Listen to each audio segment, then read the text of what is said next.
श्रीगणेशाय नमः। देवी कवचम् दिव्याः कवचम्। ॐ अस्य श्री चण्डे कवचस्य ब्रह्मा ऋषिः अनुष्टुप् छन्दः चामुण्डा देवता अङ्गन्या सोक्तमातरो बीजम् दिग्बन्ध देवतास्तत्त्वम् श्री जगदम्बापेत्यर्थे सप्तशते पाठाङ्गत्वेन जपे पाठे विनियोगः। ॐ नमश्चण्डिकायै। मार्कण्डेय उवाच ॐ यद्गुह्यं परमं लोके सर्वरक्षाकरं नृणां यन्न कस्यचिदाख्यातं तन्मे ब्रूहि पितामह। ब्रह्मोवाच अस्ति गुह्यतमं विप्रा सर्वभूतोपकारकं देव्यास्तु कवचं पुण्यं तच्छृणुष्व महामुने। प्रथमं शैलपुत्री च द्वितीयं ब्रह्मचारिणी तृतीयं चन्द्रघण्टेति कूसमाण्डेति चतुर्थकम् पञ्चमं स्कन्दमातेति षष्ठमं कात्यायनीति च सप्तमं कालरात्रीति महागौरीति चाष्टमं नवमं सिद्धदात्री च नौ दुर्गाः परिकीर्तिताः। उक्तान्येतानि नामानि ब्रह्मणैव महात्मना अग्निनां दह्यमानस्तु शत्रुमध्ये गतोरणे विषमे दुर्गमे चैव भयार्ताः शरणं गताः न तेषां जायते किञ्चित् दशुभं रणसङ्कटे नापदं तस्य पश्यामि शोक दुःख भयं नहि। यस्तु भक्त्या स्मृता नूनं तेषां वृद्धिं प्रजायते ये त्वां स्मरन्ति देवेशे रक्षसेत्रा न संशयः। प्रेतसस्ता तु चामुण्डा वाराही महिषासना ऐन्द्रियगज समारूढा वैष्णवी गरुडासना माहेश्वरी वृषारूढा कौमारी सिंहवाहना लक्ष्मी पद्मासना देवी पद्महस्ता हरिप्रिया श्वेतरूपधरा देवी ईश्वरी वृषवाहना ब्राह्मी हंस समारूढा सर्वाभरणभूषिता इत्येता मातरः सर्वा सर्वयोग समन्विताः नानाभरण सौभाग्या नानारत्नोपशोभिताः दृश्यन्ते रथमारूढा देव्याः क्रोध समाकुलाः शङ्खं चक्रं गदां शक्तिं हलं च मुसलायुधं खेटकं तोमरं चैव परशुं पाशमेव च कुन्तायुधं त्रिशूलं च सारङ्गमायुधमुत्तमम् दैत्यानां देहनाशाय भक्त्यानामभयाय च धारयन्तायुधानित्थं देवानां च हिताय वै। नमस्तेऽस्तु महारौद्रे महाघोरपराक्रमे महाबले महोत्साहे महाभयविनाशिने त्राहि मां देवि दुष्पक्षे शत्रूणां भयवर्धिनि। प्राच्यां रक्षतु मामेन्द्रे आग्नेयाम्यग्निदेवता दक्षिणेवतु वाराहे नैऋत्यां खड्गधारिणीं पतेच्यां वारुणी रक्षेत् द्वायभ्यां मृगवाहिनी उदुच्यां पातु कौमारे ऐशान्यां शूलधारिणीम् ऊर्ध्वं ब्रह्माणि मे रक्षेत् ददस्ताद् वैष्णवे तथा एवं दश दिशो रक्षे चामुण्डा सहवाहना जया मे चाग्रतः पातु विजया पातु पृष्ठितः अजिता वाम पार्श्वे तु दक्षिणे च पराजिता शिखामुद्योतिनी रक्षे दुर्मा मूर्धनि व्यवस्थिता मालाधरे ललाटे च भ्रुवौ रक्षे यशस्विनी त्रिनेत्रा च भ्रुवोर्मध्ये यमघण्टा च नासिके शङ्खिनी चक्षुषोर्मध्ये सोर्तयोर्ध्वार्धवासिनी कपालौ कालिका रक्षेत् कर्णमूले तु साङ्करे नासिकायां सुगन्धा च उत्तरोष्टे च चर्चिका अधरे च मृत्तिकला जिह्वायां च सरस्वती दन्तान् रक्षतु कौमारे कण्ठदेशे तु चण्डिका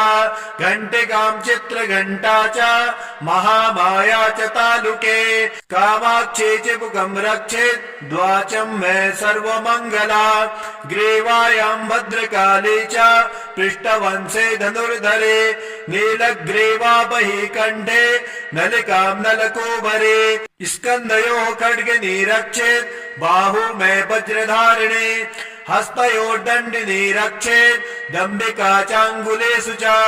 नखाञ्चूलेश्वरी रक्षेत् कुक्षौ रक्षेत् कुलेश्वरे स्तनौ रक्षेत् महादेवे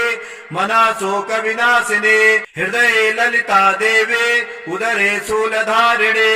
नाभौ च कामिनी रक्षेत् गुह्यं गुह्येश्वरे तथा पूतना कामिका मेढं गुदे महिषवाहिनी कट्यां भगवती रक्षेत् जानूनि विन्ध्यवासिने जङ्गे महाबला रक्षेत् सर्वकामप्रदायिने गुल्फयोर्नारसिंहे च पादपृष्ठे तु तेजसे पादाङ्गुलेषु श्रीरक्षेत् पादाधस्थलवासिने नखान् दृष्ट्वा कराले च केशाञ्चैवोढकेशने रोमकूपेषु कौबेरे त्वचं भागेश्वरे तथा रक्तमज्जावसामासा न्यस्तिति मेधांसि पार्वते अन्तराणि कालरात्रिश्च पीतं च मुकुटेश्वरे पद्मावते पद्मकोशे कफे चूडामणि तथा ज्वालामुखे नखज्वाला मपेद्या सर्वसन्धिषु शुक्रं ब्रह्माणि मे रक्षेन् छायां छत्रेश्वरे तथा अहङ्कारं मनोबुद्धिं रक्षेन् मे धर्मधारिणे प्राणापानौ तथा व्यानं मुदानं च समानकं वज्रहस्ता च मे रक्षेत् प्राणं कल्याणशोभना रसे रूपे च गन्धे च शब्दे स्पर्शे च योगिने सत्त्वं रजस्तमश्चैव रक्षे नारायणे सदा आयो रक्षतु वाराहे धर्मं रक्षतु वैष्णवे यशा कीर्तिं च लक्ष्मीं च धनं विद्यां च चक्रिणीं गोत्रमिन्द्राणि मे रक्षेत् पशून् मे रक्ष चण्डिके पुत्रान् रक्षेन् महालक्ष्मीर् भार्यां रक्षतु भैरवे पन्थानं सुपथा रक्षेन् मार्गं क्षेमकरे तथा राजद्वारे महालक्ष्मीर् विजया सर्वथा स्थिता रक्षाहीनं तु एतत्स्थानं वर्जितं कवचेन तु तत्सर्वं रक्ष मे देवे जयन्ते पापनाशिने पद्मेकं न गच्छेतु यजिच्छेषु महात्मनः कवचेनावृतो नित्यं यत्र यत्रैव गच्छते तत्र तत्रार्थलाभश्च विजयः सार्वकामिकः यं यं चिन्तयते कामं तं तं प्राप्नोति निश्चितं परमेश्वर्यमतुलं प्राप्स्यते भूतले पुमान् निर्भयो जायते मर्त्यः सङ्ग्रामे स्वपराजितः त्रैलोके तु भवेत् पूज्यः कवचेनावृतः पुमान् इदं तु देव्याः कवचं देवानामपि दुर्लभम् यः पठेत् प्रयतो नित्यं त्रिसन्ध्यं श्रद्धयान्वितः देवे कला भवेत् तस्य त्रैलोके स्वपराजितः जीवेद्वर्षतं सागर अपमृत्यु विवर्जितः नश्यन्ति व्याधयः सर्वे लूतापि स्फोटकादयः स्थावरं जङ्गमं चैव कृत्रिमं चापि यद्विषम् अभिचाराणि सर्वाणि मन्त्रयन्त्राणि भूतले भूचरा केचराश्चैव जल्याश्चोपदेशिकाः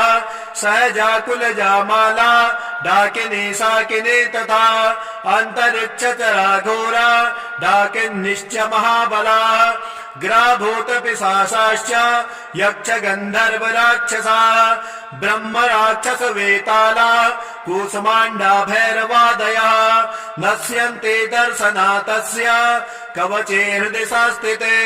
मानो नतिर्भवेत्राज्ञस् तेजो वृद्धिकरं परं यशसा वर्धते सोपे कीर्तिमण्डित भूतले जपेत् सप्तशतीं चण्डीं कृत्वा तु कवचं पुरा यावत् भूमण्डलम् धस्ते सशैलवनकानकम् तावत् तिष्ठति मेदिन्या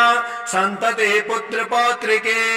देहान्ते परमं स्थानम् यत्सुरैरपि दुर्लभम् प्राप्नोते पुरुषो नित्यम् महामाया प्रसादतः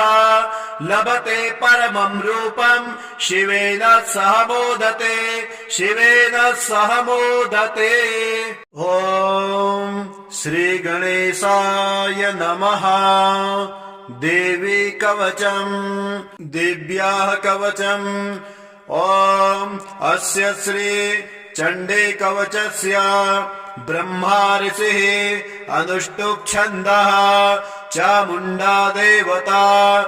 अङ्गन्यासोक्तमातरो बीजम् दिग्बन्ध देवतास्तत्त्वम् श्री जगदम्बापेत्यर्थे सप्तशते पाठाङ्गत्वेन जपे पाठे विनियोगः। ॐ नमश्चण्डिकायै। मार्कण्डेय उवाच ॐ यद्गुह्यं परमं लोके सर्वरक्षाकरं नृणां यन्न कस्यचिदाख्यातं तन्मे ब्रूहि पितामह। ब्रह्मोवाच अस्ति गुह्यतमं विप्रा सर्वभूतोपकारकम् देव्यास्तु कवचं पुण्यं तच्छृणुष्व महामुने। प्रथमं शैलपुत्री च द्वितीयं ब्रह्मचारिणी तृतीयं चन्द्रघण्टेति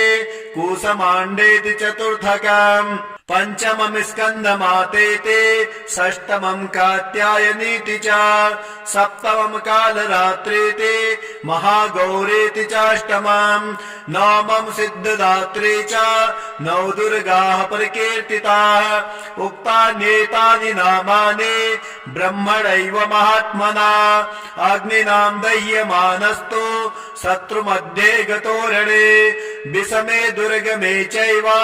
भयार्ताः शरणं गताः न तेषां जायते किञ्चित् दशुभं रणसङ्कटे नापदं तस्य पश्यामि शोक दुःख भयं नहि यस्तु भक्त्या स्मृता नूनं तेषां वृद्धिं प्रजायते ये त्वां स्मरन्ति देवेशे रक्षसेत्रा न संशयः। प्रेतसस्ता तु चामुण्डा वाराही महिषासना ऐन्द्रियगज समारूढा वैष्णवी गरुडासना माहेश्वरी वृषारूढा कौमारी सिंहवाहना लक्ष्मी पद्मासना देवी पद्महस्ता हरिप्रिया श्वेतरूपधरा देवी ईश्वरी वृषवाहना ब्राह्मी हंस समारूढा सर्वाभरणभूषिता इत्येता मातरः सर्वा सर्वयोग समन्विताः नानाभरण सौभाग्या नानारत्नोपशोभिताः दृश्यन्ते रथमारूढा देव्याः क्रोध समाकुलाः शङ्खं चक्रं गदां शक्तिं हलं च मुसलायुधं खेटकं तोमरं चैव परशुं पाशमेव च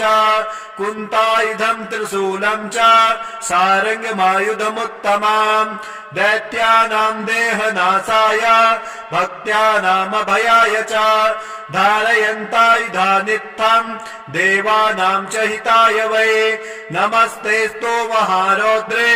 महाघोरपराक्रमे महाबले महोत्साहे महाभयविनाशिने त्राहि मां देवि दुष्पक्षे शत्रूणां भयवर्धिने प्राच्यां रक्षतु मामेन्द्रे आग्नेयाम्यग्निदेवता दक्षिणेवतु वाराहे नैऋत्यां खड्गधारिणीं पतेच्यां वारुणी रक्षेत् द्वायभ्यां मृगवाहिने उदुच्यां पातु कौमारे ऐशान्यां शूलधारिणीं ऊर्ध्वम् ब्रह्माणि मे रक्षेत् ददस्ताद् वैष्णवे तथा एवम् दशदिशो रक्षे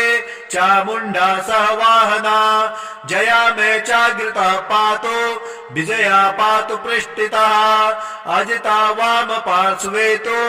दक्षिणे च पराजिता शिखामुद्योतिनी रक्षे दुर्मा मूर्धनि व्यवस्थिता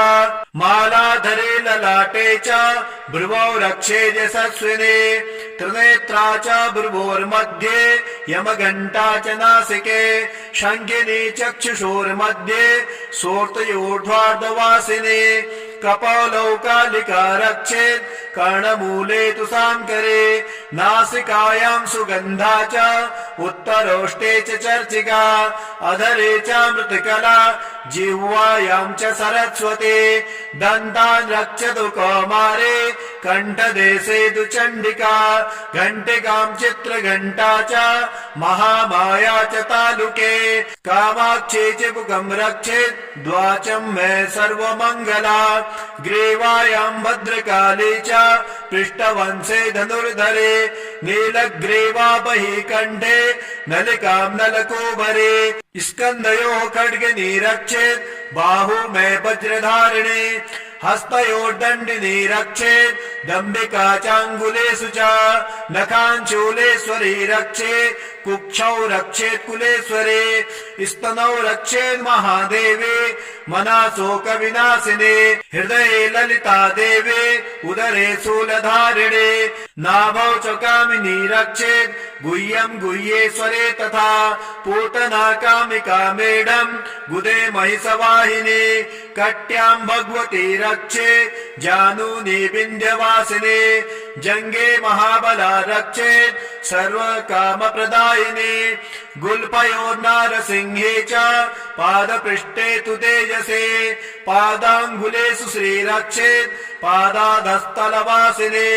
नखान् दृष्ट्वा कराले च केशाञ्चैवोर्धकेशने रोमकूपेषु कौबेरे त्वचं भागेश्वरे तथा रक्तमज्जावसामासा न्यस्तिति मेधांसि पार्वते अन्तराणि कालरात्रिश्च पीतं च मुकुटेश्वरे पद्मावते पद्मकोशे कफे चूडामणि तथा ज्वालामुखे नखज्वाला मपेद्या सर्वसन्धिषु शुक्रं ब्रह्माणि मे रक्षेन् छायां छत्रेश्वरे तथा अहङ्कारं मनोबुद्धिं रक्षेत् मे धर्मधारिणे प्राणापानौ तथा व्यानं मुदानं च समानकम् वज्रहस्ता च मे रक्षेत् प्राणं कल्याणशोभना रसे रूपे च गन्धे च शब्दे स्पर्शे च योगिनी सत्त्वं रजस्तमश्चैव रक्षे नारायणी सदा आयो रक्षतु वाराहे धर्मं रक्षतु वैष्णवे यशा कीर्तिं च लक्ष्मीं च धनं विद्यां च चक्रिणीं गोत्रमिन्द्राणि मे रक्षेत् पशून् मे रक्ष चण्डिके पुत्रान् रक्षेत् महालक्ष्मीर् भार्यां रक्षतु भैरवे पन्थानं सुपथा रक्षेत् मार्गं क्षेमकरे तथा राजद्वारे महालक्ष्मीर् विजया सर्वथा स्थिता रक्षाहीनं तु एतत्स्थानं वर्जितं कवचेन तु तत्सर्वं रक्ष मे देवे जयन्ते पापनाशिने पद्मेकं न गच्छेतु यजिच्छेषु महात्मनः कवचेनावृतो नित्यं यत्र यत्रैव गच्छति तत्र तत्रार्थलाभश्च विजयः सार्वकामिकः यं यं चिन्तयते कामं तं तं प्राप्नोति निश्चितं परमेश्वर्यमतुलं प्राप्स्यते भूतले पुमान् निर्भयो जायते मर्त्यः सङ्ग्रामे स्वपराजितः त्रैलोक्ये तु भवेत् पूज्यः कवचेनावृतः पुमान् इदं तु देव्याः कवचं देवानामपि दुर्लभम् यः पठेत् प्रयतो नित्यं त्रिसन्ध्यं श्रद्धयान्वितः देवे कला भवेत् तस्य त्रैलोक्ये स्वपराजितः जीवेद् वर्षतं सागर अपमृत्यु विवर्जितः नश्यन्ति व्याधयः सर्वे लूतापि स्फोटकादयः स्थावरं जङ्गमं चैव कृत्रिमं चापि यद्विषम् अभिचाराणि सर्वाणि मन्त्रयन्त्राणि भूतले भूचरा केचराश्चैव जल्याश्चोपदेशिकाः सहजाकुलजामाला डाकिनी साकिनी तथा अन्तरिक्षचरा घोरा डाकिन्निश्च महाबलाः ग्राभूतपिशाचाश्च यक्ष गन्धर्व राक्षसाः ब्रह्म राक्षस वेताला कूष्माण्डा भैरवादयः नश्यन्ते दर्शनातस्य कवचे हृदि संस्थिते मानो नतिर्भवेत्राज्ञस् तेजो वृद्धिकरं परं यशसा वर्धते सोपे कीर्तिमण्डित भूतले जपेत् सप्तशतीं चण्डीं कृत्वा तु कवचं पुरा यावत् भूमण्डलं धस्ते सशैलवनकानकम् तावत् तिष्ठति मेदिन्या सन्तते पुत्रपौत्रिके देहान्ते परमं स्थानं यत्सुरैरपि दुर्लभम् प्राप्नोति पुरुषो नित्यं महामाया प्रसादतः लभते परमं रूपं शिवेन सह मोदते शिवेन सह मोदते। ॐ श्री गणेशाय नमः। देवी कवचम् दिव्याः कवचम् ॐ अस्य श्री चण्डी कवचस्य ब्रह्मा ऋषिः अनुष्टुप् छन्दः चामुण्डा देवता अङ्गन्यासोक्तमातरो बीजम् दिग्बन्ध देवतास्तत्त्वम् श्री जगदम्बापेत्यर्थे सप्तशते पाठाङ्गत्वेन जपे पाठे विनियोगः। ॐ नमश्चण्डिकायै मार्कण्डेय उवाच ॐ यद्गुह्यं परमं लोके सर्वरक्षाकरं नृणां यन्न कस्यचिदाख्यातं तन्मे ब्रूहि पितामह। ब्रह्मोवाच अस्ति गुह्यतमं विप्रा सर्वभूतोपकारकम् देव्यास्तु कवचं पुण्यं तच्छृणुष्व महामुने। प्रथमं शैलपुत्री च द्वितीयं ब्रह्मचारिणी तृतीयं चन्द्रघण्टेति कूसमाण्डेति चतुर्थकम् पंचमं स्कन्दमातेति षष्ठमं कात्यायनीति च सप्तमं कालरात्रीति महागौरीति चाष्टमं नवमं सिद्धदात्री च नौ दुर्गाः परिकीर्तिताः। उक्तान्येतानि नामानि ब्रह्मणैव महात्मना अग्निनां दह्यमानस्तु शत्रुमध्ये गतोरणे विषमे दुर्गमे चैव भयार्ताः शरणं गताः न तेषां जायते किञ्चित् दशुभं रणसङ्कटे नापदं तस्य पश्यामि शोक दुःख भयं नहि यस्तु भक्त्या स्मृता नूनं तेषां वृद्धिं प्रजायते ये त्वां स्मरन्ति देवेशे रक्षसेत्रा न संशयः। प्रेतसस्ता तु चामुण्डा वाराही महिषासना ऐन्द्रियगज समारूढा वैष्णवी गरुडासना माहेश्वरी वृषारूढा कौमारी सिंहवाहना लक्ष्मी पद्मासना देवी पद्महस्ता हरिप्रिया श्वेतरूपधरा देवी ईश्वरी वृषवाहना ब्राह्मी हंस समारूढा सर्वाभरणभूषिता इत्येता मातरः सर्वा सर्वयोग समन्विताः नानाभरण सौभाग्या नानारत्नोपशोभिताः दृश्यन्ते रथमारूढा देव्याः क्रोध समाकुलाः शङ्खं चक्रं गदां शक्तिं हलं च मुसलायुधं खेटकं तोमरं चैव परशुं पासमेव च कुन्तायुधं त्रिशूलं च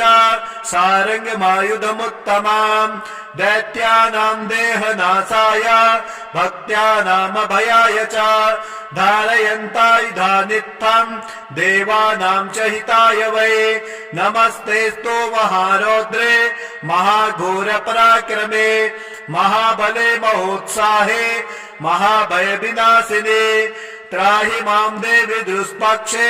शत्रूणां भयवर्धिने प्राच्यां रक्षतु मामेन्द्रे आग्नेयाम्यग्निदेवता दक्षिणेवतु वाराहे नैऋत्यां खड्गधारिणीं पतेच्यां वारुणी रक्षेत् द्वायभ्यां मृगवाहिने उदुच्यां पातु कौमारे ऐशान्यां शूलधारिणीम् ऊर्ध्वं ब्रह्माणि मे रक्षेत् ददस्ताद् वैष्णवे तथा एवं दशदिशो रक्षे चामुण्डा सह वाहना जया मे चाग्रतः पातु विजया पातु पृष्ठितः अजिता वाम पार्श्वे तु दक्षिणे च पराजिता शिखामुद्योतिनी रक्षे दुर्मा मूर्धनि व्यवस्थिता मालाधरे ललाटे च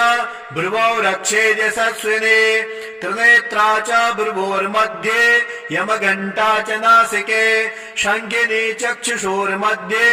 सोर्तयोर्ध्वार्धवासिने कपालौ कालिका रक्षेत् कर्णमूले तु साङ्करे नासिकायां सुगन्धा च उत्तरोष्टे च चर्चिका अधरे च मृत्तिकला जिह्वायां च सरस्वती दन्तान् रक्षतु कौमारे कण्ठदेशे तु चण्डिका घण्टिकां चित्रघण्टा च महामाया च तालुके कामाक्षे च मुखं रक्षेत् द्वाचं मे सर्वमङ्गला ग्रीवायां भद्रकाली च पृष्ठवंशे धनुर्धरे नीलग्रीवा बहिः कण्ठे नलिकां नलकोभरे स्कन्धयोः खड्गिनी रक्षेत् बाहु मे वज्रधारिणे हस्तयोर्दण्डिनी रक्षेत् दम्बिका चाङ्गुलेषु च नखाञ्चूलेश्वरी रक्षेत् कुक्षौ रक्षेत् कुलेश्वरे स्तनौ रक्षेत् महादेवे मनाशोकविनाशिने हृदये ललिता देवे उदरे शूलधारिणे नाभौ च कामिनी रक्षेत् गुह्यं गुह्येश्वरे तथा पूतना कामिका मेढम् गुदे महिषवाहिनी कट्यां भगवती रक्षे जानूनि विन्ध्यवासिने जङ्गे महाबला रक्षेत् सर्वकामप्रदायिने गुल्फयोर्नारसिंहे च पादपृष्ठे तु तेजसे पादाङ्गुलेषु श्रीरक्षेत् पादाधस्थलवासिने नखान् दृष्ट्वा कराले च कैसाञ्चैवोर्धकेशने रोमकूपेषु कौबेरे त्वचं भागेश्वरे तथा रक्तमज्जावसामासा न्यस्तिति मेधांसि पार्वते अन्तराणि कालरात्रिश्च पीतं च मुकुटेश्वरे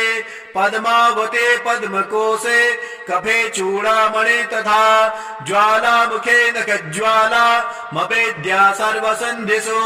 शुक्रं ब्रह्माणि मे रक्षेन् छायां छत्रेश्वरे तथा अहङ्कारं मनोबुद्धिं रक्षेन् मे धर्मधारिणे प्राणापानौ तथा व्यानं मुदानं च समानकम् वज्रहस्ता च मे रक्षेत् प्राणं कल्याणशोभना रसे रूपे च गन्धे च शब्दे स्पर्शे च योगिने सत्त्वं रजस्तमश्चैव रक्षे नारायणे सदा आयो रक्षतु वाराहे धर्मं रक्षतु वैष्णवे यशा कीर्तिं च लक्ष्मीं च धनं विद्यां च चक्रिणीं गोत्रमिन्द्राणि मे रक्षेत् पशून् मे रक्ष चण्डिके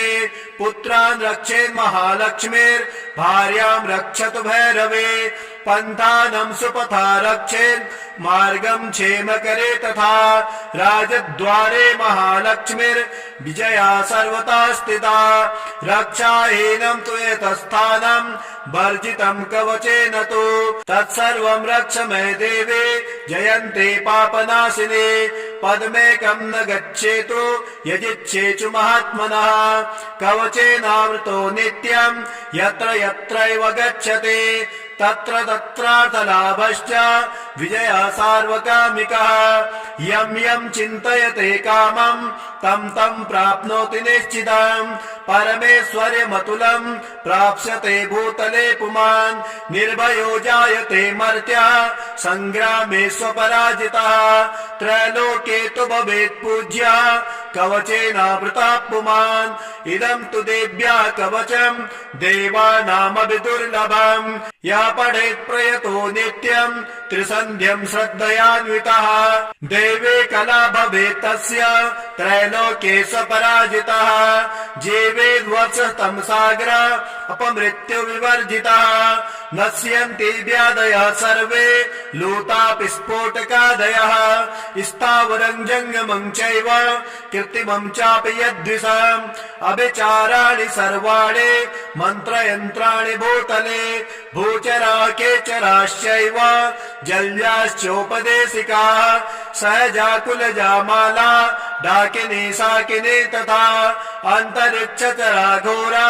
डाकिन्निश्च महाबलाः ग्राभूतपिशाचाश्च यक्ष गन्धर्व राक्षसाः ब्रह्म राक्षस वेताला कूष्माण्डा भैरवादयः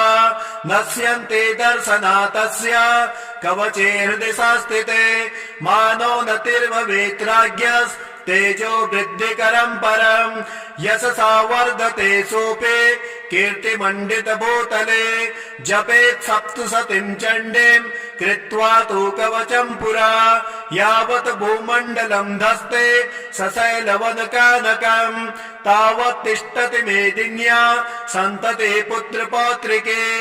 देहान्ते परमं स्थानं यत्सुरैरपि दुर्लभम् प्राप्नोते पुरुषो नित्यं